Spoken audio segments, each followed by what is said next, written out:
ایک بندہ تھا، اس نے مرنے سے پہلے اپنی بیوی کو وصیت کی کہ جب میں مر جاؤں، کیونکہ میرا بچہ بھی بہت چھوٹا ہے، جب یہ کچھ بولنے کے قابل ہو جائے، جب یہ چلنے پھرنے کے قابل ہو جائے تو اس کو مسجد میں چھوڑ کے آنا قاری صاحب کے پاس کہ وہ اس کو قرآن مجید کی تعلیم دیں گے۔ تو وہ وصیت لکھی گئی، وہ بندہ چلا گیا اس دنیا سے۔ اب اس کا بچہ بولنے کے قابل ہوا تو اس کی بیوی جو تھی اس نے اس وصیت کے اوپر عمل کرتے ہوئے اس بچے کا ہاتھ پکڑا اور مسجد میں جا کے قاری صاحب کے حوالے کر کے آ گئی کہ قاری صاحب، اس کے باپ کی خواہش تھی کہ میرا بچہ قرآن مجید کا حافظ بنے،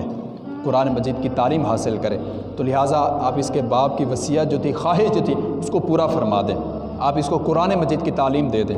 اب قاری صاحب نے اس کو اپنے پاس بٹھایا، اب چھوٹا سا بچہ ہے، ابھی صحیح طرح بولنا بھی نہیں آتا۔ جب اس نے قرآن مجید شروع کیا تو قاری صاحب سب سے پہلے بچے کو پڑھاتے ہیں بسم اللہ الرحمن الرحیم، سب سے پہلے یہ سکھایا جاتا ہے بچے کو۔ تو جب بچے نے بسم اللہ الرحمن الرحیم پڑھا، ادھر خالق کائنات نے فرشتوں کو حکم دیا کہ اے فرشتوں، یہ جو بچہ زمین پر بیٹھا میرا نام پکار رہا ہے، مجھے رحمان اور رحیم کہہ رہا ہے، اس کے باپ کو قبر کے عذاب میں میں نے مبتلا کیا ہوا ہے، اس کو اٹھاؤ اور جنت کا داخلہ دے دو۔ تو پھر فرشتے پوچھیں گے کہ اے باری تعالیٰ،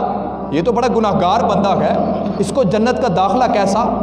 تو خالق کائنات آگے سے ارشاد فرمائے گا کہ اے فرشتوں، مانتا ہوں یہ بندہ ایک گناہ گار ہے، اس کے بہت گناہ ہیں جس کی وجہ سے اس کو قبر کے عذاب میں مبتلا رکھا ہوا تھا، لیکن میری ایک رحمت، اور میں گوارا نہیں کرتا اس بات کو کہ یہ جو بندہ یہاں پر عذاب قبر میں مبتلا ہے، اس کا بچہ زمین پر بیٹھا مجھے رحمان اور رحیم کہہ رہا ہو اور میں اس کے باپ کو قبر کے عذاب میں مبتلا رکھوں، لہٰذا اس کو اٹھاؤ اور اس کو جنت کا داخلہ دے دو،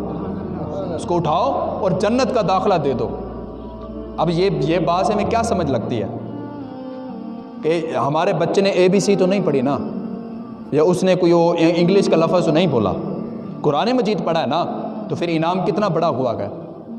آج ہم دنیاوی تعلیم کو بڑا جناب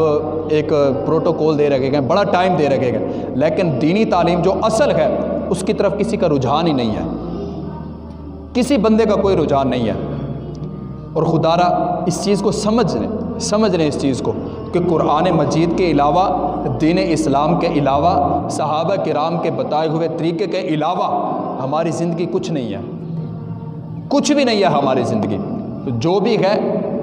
آج ہم جس مقام پر پہنچے ہوئے گئے، جہاں ہم بیٹھے ہوئے گئے، اس سب کے پیچھے دین اسلام ہے، قرآن مجید کی تعلیمات ہیں، اس کے علاوہ اور کچھ بھی نہیں ہے۔